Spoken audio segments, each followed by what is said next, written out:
Hey guys, welcome to Devbhoomi career point. तो कैसे हैं आप लोग? आशा करता हूं आप सभी लोग ठीक होंगे।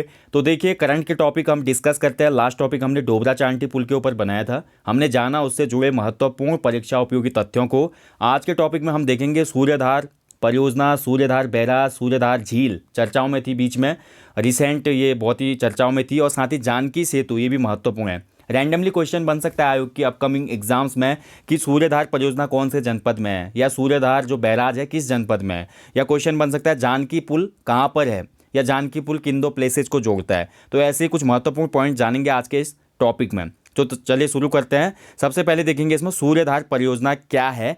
ठीक है, तो देखिए सूर्यधार जो परियोजना है दोस्तों, इस सूर्यधार परियोजना या बैराज को इसका लोकार्पण किया गया 29 नवंबर 2020 को प्रदेश के मुख्यमंत्री के द्वारा इसका लोकार्पण किया गया। इसकी जो निकटवर्ती स्थिति है वो डोईवाला के निकट है, यानी कि जो हमारे वर्तमान मुख्यमंत्री हैं त्रिवेंद्र सिंह रावत, इनका गृह विधानसभा क्षेत्र है डोईवाला। तो डोईवाला में ही निर्मित है हमारी सूर्यधार परियोजना, सूर्यधार बैराज या सूर्यधार झील। ठीक है, डोईवाला के आसपास के गांवों में पेयजल व सिंचाई आपूर्ति करने के लिए, उसके साथ साथ कुछ अन्य महत्वपूर्ण चीज़ों को विकसित करने के लिए इस परियोजना को शुरू किया गया था। इसका लोकार्पण हुआ था 29 नवंबर 2020। इसमें देखिए प्रारंभिक जो बजट था वो 50 करोड़ रुपए का था, लेकिन फाइनली फिर इस बजट को इंक्रीज़ किया गया क्योंकि बजट में कमी आ गई। और फाइनली जो ये परियोजना बनके पूर्ण हुई, इसमें लगभग 64 करोड़ रुपए का खर्चा आया। अगर स्थिति की बात करते हैं, सूर्यधार परियोजना या सूर्यधार जो बैराज है किस नदी पर स्थित है, तो ये जाखन नदी पर स्थित है, ध्यान रखेंगे। ठीक है, जाखन नदी, और इसकी लोकेशन है देहरादून में। जनपद के हिसाब से क्वेश्चन बनता है कि सूर्यधार परियोजना कहाँ पे स्थित है, तो देहरादून जनपद में स्थित है। अगर बात करें सूर्यधार बैराज की या सूर्यधार झील की, तो इसकी कुल लंबाई है 550 मीटर, चौड़ाई है इसकी 28 मीटर और गहराई है 10 मीटर। ठीक है, ध्यान रखेंगे। तो देखिए इससे 18 गांवों को सिंचाई का लाभ मिलेगा डायरेक्टली, और 29 गांवों को पेयजल का लाभ मिलेगा। अब जो ये हमारी परियोजना है सूर्यधार परियोजना या बैराज, इसका नाम स्वर्गीय गजेंद्र दत्त नैथानी के नाम पर रखा गया है। स्वर्गीय गजेंद्र दत्त नैथानी के नाम पर। अब कौन थे ये? तो ये आरएसएस के और बीजेपी के एक वरिष्ठ नेता रहे थे अपने टाइम के। तो इन्हीं को समर्पित किया गया है ये सूर्यधार परियोजना या बैराज को। ठीक है, तो चलिए ये तो हमने जान लिया, एक बेसिक इन्फॉर्मेशन हो गई सूर्यधार परियोजना कहाँ पर है। सबसे बड़ी बात आप ध्यान रखिए, वही सूर्यधार है जहाँ का बासमती चावल बहुत ज़्यादा फेमस है। आप क्वेश्चन पढ़ते हैं ना बार बार परीक्षा वाली पुस्तक में, किस प्लेस का बासमती सबसे ज़्यादा फेमस है देहरादून का, तो सूर्यधार या सूर्यधारा यही है। ठीक है, जहाँ पे ये हमारा बैराज बना हुआ है। तो अब इस बैराज के बनने से हमें क्या क्या फ़ायदे हैं उनको ज़रा देख लेते हैं।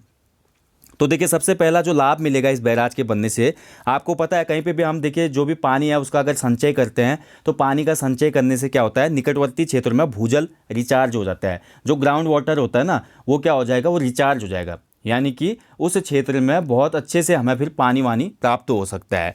18 से 20 गांवों की सिंचाई और पेयजल व्यवस्था अब इस परियोजना के अंतर्गत की जाएगी। यानी कि सूर्यधार के आसपास जो भी हमारे 18 गांव 20 गांव हैं, यहाँ पर कुल मिलाकर 18 गांव में सिंचाई का लाभ मिलेगा डायरेक्टली, और 19 गांवों को इस परियोजना से पेयजल का लाभ मिलेगा। सबसे महत्वपूर्ण देखिए, प्रवासी पक्षियों हेतु इको फ्रेंडली इन्वायरमेंट हो जाएगा अब यहाँ पे। जैसे आप देखें आसन बैराज जो है देहरादून में ही, आसन बैराज को हाल में ही रामसर सूची में भी सूचीबद्ध किया गया था। वैसे ही ये जो बैराज हमारा सूर्यधारा वाला, तो सूर्यधार बैराज में भी पक्षियों का आवागमन होगा, यानी कि जो प्रवासी पक्षी यहाँ पे आएंगे तो एक प्रवासी पक्षियों का हब भी बनेगा ये। ठीक है, तो इससे क्या होगा, हमारा इको फ्रेंडली प्लेस है, तो काफ़ी सैलानी भी आएंगे, जो पक्षी प्रेमी है इस प्लेस पे आएंगे घूमने, तो यहाँ पर हमारे पर्यटन के रोजगार के अवसर भी उपलब्ध होंगे। टूरिस्ट डेस्टिनेशन इसको बनाया जाएगा। मुख्यमंत्री जी ने उद्घाटन के दौरान ही बोला कि इसको टूरिस्ट डेस्टिनेशन के रूप में डेवलप हम करेंगे। वाटर स्पोर्ट्स एक्टिविटी यहाँ पे भी की जाएंगी, जिससे हमारा पर्यटन के क्षेत्र में वृद्धि होगी और बहुत से लोगों को रोजगार मिलेगा। इसके आसपास के क्षेत्रों में कॉटेज वगैरह बनेंगे। ठीक है, और बाकी जैसा मैं आपको बता चुका हूँ, प्रवासी पक्षियों के आगमन के बाद यहाँ पर बहुत से पक्षी प्रेमी जो होते हैं वो भी आएंगे फोटोग्राफी वगैरह करने के लिए। देखिए इस परियोजना के बनने के बाद, जैसा कि मैं आपको बता चुका हूँ, 18 गाँवों को डायरेक्टली सिंचाई का लाभ मिलेगा। अब 18 गाँवों को डायरेक्टली सिंचाई का लाभ मिलेगा, तो नहरें भी निकाली गई होंगी यहाँ से, पानी जो निकाला गया होगा ना, तो गांव वाले जो भी हमारा ट्यूबवेल वगैरह यूज करते थे, तो बिजली की भी बचत होगी, इनडायरेक्टली बिजली की भी बचत होगी, यानी कि 7 करोड़ रुपए की बिजली बचत होगी इस परियोजना के बन जाने के बाद।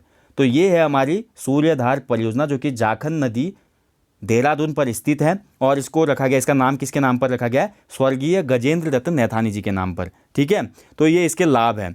तो जितने भी महत्वपूर्ण पॉइंट थे देखिए वो हमने डिस्कस कर दिए। देखिए ऐसे कोई भी परियोजना जो हम बनाते हैं, कृत्रिम झील बनाते हैं हम, ठीक है, इसके अलावा जैसे हम टिहरी में अभी पढ़े थे, डोबरा चांठी में 5 करोड़ रुपए की लाइट्स वगैरह लगाई गई है। क्यों लगाई गई है? ताकि वो बहुत आकर्षक दिखे और उसके आसपास वाटर स्पोर्ट्स एक्टिविटी बहुत ज़्यादा हो, लोग आए वहाँ खींचे चले आएँ, जिससे क्या होगा, स्थानीय पर्यटन बढ़ेगा और साथ ही लोगों को रोजगार के अवसर मुहैया होंगे। तो ये सबसे महत्वपूर्ण पॉइंट लगता है। ऐसे ही हम उत्तराखंड की जो अर्थव्यवस्था है, मनी ऑर्डर अर्थव्यवस्था, उसको धीरे धीरे कन्वर्ट कर सकते हैं अपनी ही आश्रित अर्थव्यवस्था में। ठीक है, चलिए अगला हम देखते हैं जानकी सेतु ऋषिकेश। तो जैसा कि आप देख सकते हैं ये है जानकी सेतु ऋषिकेश। महत्वपूर्ण है, आपको इतना याद रखना है जानकी सेतु कहाँ पर है, तो ऋषिकेश में है और बहुप्रतीक्षित था, ये बहुत टाइम से इसका वेट हो रहा था और 14 साल बाद ये पुल बनकर तैयार हुआ। यानी कि 2006 में इस पुल को बनाने की आधिकारिक शुरुआत की थी तत्कालीन मुख्यमंत्री हमारे कौन थे, नारायण दत्त तिवारी जी। लेकिन बहुत बजट का, आपको मैंने लास्ट वीडियो में भी बताया था, डोबरा चांठी में उसको पुल को भी बनने में बहुत टाइम लगा था। उत्तराखंड में बजट एक बहुत बड़ा इश्यू रहता है, क्योंकि एक साथ बजट देना सरकार के लिए भी मुश्किल होता है ना। छोटी सी अर्थव्यवस्था है हमारी उत्तराखंड राज्य की और ज़्यादातर हम देखते हैं कि पर्यटन पर ही आधारित हमारी पूरी अर्थव्यवस्था है और साथ ही केंद्र सरकार पर भी आश्रित हैं हम लोग। तो इस वजह से पुल में काफ़ी डिले हो गया और 2006 से शुरू ये पुल हमारा खोला गया। इसका उद्घाटन हुआ था 20 नवंबर 2020 को। तो जानकी सेतु का जो हमारा उद्घाटन हुआ कब हुआ, 20 नवंबर 2020।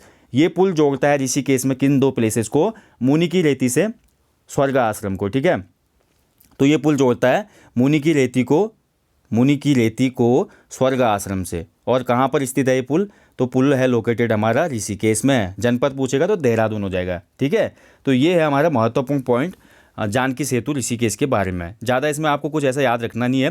थोड़ा इसकी हम बात करें कितना लंबा है, तो ये लगभग 346 मीटर लंबा है। ठीक है, 3 लेन पुल है, ये पैदल पुल है 3 लेन। ठीक है, ये देखिए जैसा कि आप देख पा रहे हैं 3 लेन बनी हुई है यहाँ पे, 3 लेन पुल है। और इसके बाद बात करूँ मैं इसका बजट कितना था, तो 49 करोड़ इसका बजट था टोटल। तो 49 करोड़ में बनकर ये तैयार हुआ। ठीक है, तो ये था हमारा बहुप्रतीक्षित जानकी सेतु जो कि ऋषिकेश में है। जैसे कि आप इमेज में देख सकते हैं, देखिए ये पूरा ये ब्रिज यहाँ पे बना हुआ है, लेकिन ये केवल पैदल लेन वाला पुल है। जैसे हमने पढ़ा ना, डोबरा चांठी भारत का सबसे लंबा single lane motor vehicle suspension bridge है। वहाँ पे गाड़ियाँ चलेंगी उसमें, लेकिन ये पैदल चलने के लिए है। ठीक है, बस इतना ही अंतर है। तो दोस्तों ये था आज का टॉपिक। इसमें हमने देखा सूर्यधार परियोजना जो कि देहरादून में स्थित है, उसके बारे में हमने जाना और साथ ही हमने जानकी सेतु का भी यहाँ पे संक्षिप्त अध्ययन किया। एग्जाम पॉइंट ऑफ व्यू से जितने भी महत्वपूर्ण की पॉइंट बनते थे वो मैंने आपसे डिस्कस किए। इनको आप अच्छे से याद कर लें। जल्दी मिलेंगे नेक्स्ट टॉपिक में, तब तक आप लोग अच्छे से अपनी स्टडी करें और अपना ध्यान भी रखें दोस्तों, क्योंकि जान है तो जहान है। और हमेशा पॉजिटिव रहकर, मोटिवेटेड रहकर अपनी स्टडी करें, क्योंकि देखिए अंदर से एनर्जेटिक रहेंगे तो कोई भी काम दुनिया में असंभव नहीं है। अंदर से बहुत ज़्यादा डिमोटिवेट रहेंगे तो छोटा सा काम भी असंभव है। बस इस फिलॉसफी को समझ लेंगे तो कुछ भी असंभव नहीं है। मिलेंगे जल्दी, अपना ध्यान रखिएगा दोस्तों। Thank you for watching, take care, bye bye, जय हिंद, जय उत्तराखंड।